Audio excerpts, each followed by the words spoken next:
আসসালামু আলাইকুম। ঈদ মোবারক। কেমন আছেন সবাই? আশা করছি আল্লাহ তাআলা অশেষ রহমতে সকলে ভালো আছেন। আপনাদের দোয়া এবং ভালোবাসায় আমরাও ভালো আছি। আজ ঈদের দিন সকালবেলা, এখন সকাল 5:30 বাজে। সকালে ঘুম থেকে উঠে শুয়ে নামাজ পড়ে চলে এসেছি চুলায় রান্না করার জন্য। যেহেতু আমার সকাল থেকে অফিস আছে, সেহেতু সকাল সকাল রান্নাটা করে নিতে হবে। তাই আমি সকালবেলাতে চলে এসেছি রান্না করার জন্য। এখানে রান্নার জন্য আমি দিয়ে দিয়েছি তেল, দারচিনি, এলাচ, তেজপাতা আর কিছুটা পেঁয়াজ কুচি।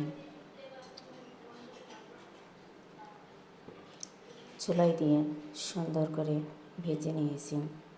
তারপর দিয়ে দিয়েছি প্রয়োজন মতো লবণ, হলুদ, মরিচের গুঁড়া,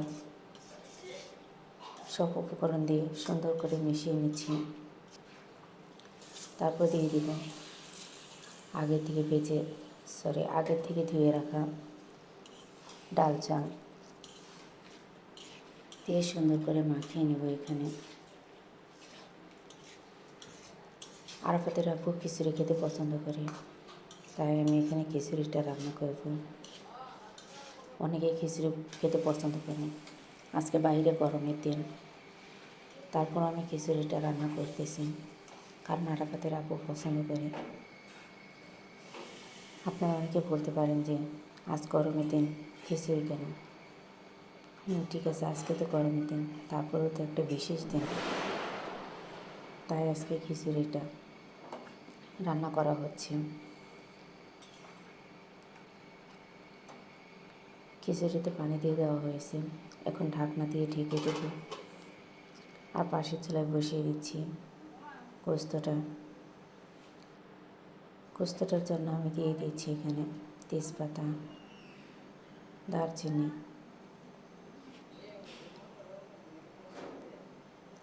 এলাচ আর লং।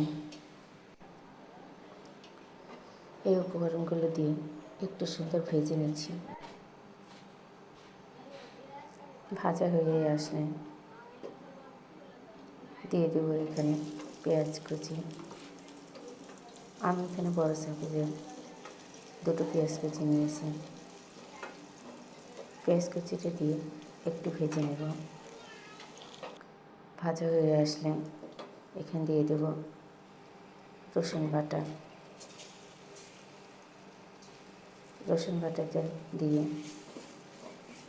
দিয়ে দেব আদা বাটা।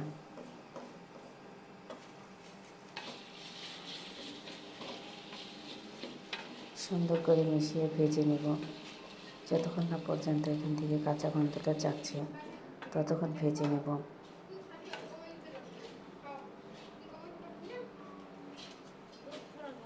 ঈদের দিন বাড়ি যেতে পারিনি, সত্যি খুব মন খারাপ। বাড়ির সবার জন্য বাড়ি যেতে পারলে সত্যি ভালো লাগে। বাড়িতে সবাই আনন্দ করে, আনন্দ না করতে পারলে সব থেকে বড় কথা মা বাবার সাথে থাকে। অনেক বছর হয়ে গেছে মা বাবার সাথে ঈদ করতে পারি না, সত্যি একটু মন খারাপ থাকে ঈদের দিন। তারপরেও সব কিছু হলে সবার সাথে আনন্দ করে চলতে হয়, কারণ এটাই জীবন। দুঃখটা মানুষকে না দেখিয়ে মানুষের হাসি মুখটা দেখাতে হয়। মানুষের দুঃখটা দেখালে হাজার প্রশ্নের উত্তর দিতে হয়, কিন্তু হাসি মুখটা দেখাতে হাজার প্রশ্নের উত্তর দিতে হয় না। তাই মানুষকে সবসময় হাসি মুখটা দেখানো উচিত। হাজার প্রশ্নের উত্তর দেওয়ার চেয়ে ভালো আছি এটা বলেই চলে যাওয়া উচিত। এদিকে আমিও রান্না বসিয়ে দিয়েছি, তরকারিটা কষানো হয়ে এসেছে। এখন দিয়ে দিচ্ছি তরকারিতে প্রয়োজন মতো পানি। সারাদিন আর ভিডিও করতে পারিনি, সকালবেলা অফিস করে এসেছি, তারপরে ঘুরতে যাওয়ার কথা ছিল কিন্তু ঘুরতে যেতে পারিনি, ঘুমিয়ে পড়েছিলাম।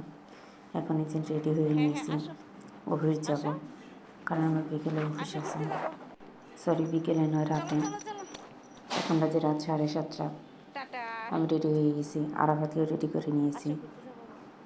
আরাফাত সাথে আমার সাথে মজা করতেছে, সে যাবে না।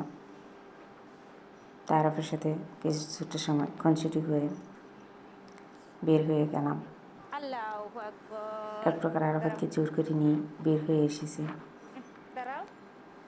এই তো কার থেকে নামিয়ে দিচ্ছে আরাফাতকে যাওয়ার জন্য। বাইরে অনেক অন্ধকার। বাইরে যাওয়ার পর আরাফাতের জুতো ছাড়া কিছুই দেখা যাচ্ছে না।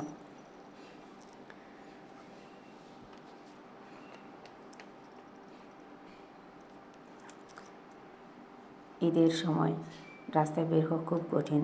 যারা এরকমভাবে কাজ করেন দয়া করে পানি ঢেলে দেবেন সুন্দর করে, যেন মানুষের চলাচলে অসুবিধা না হয়।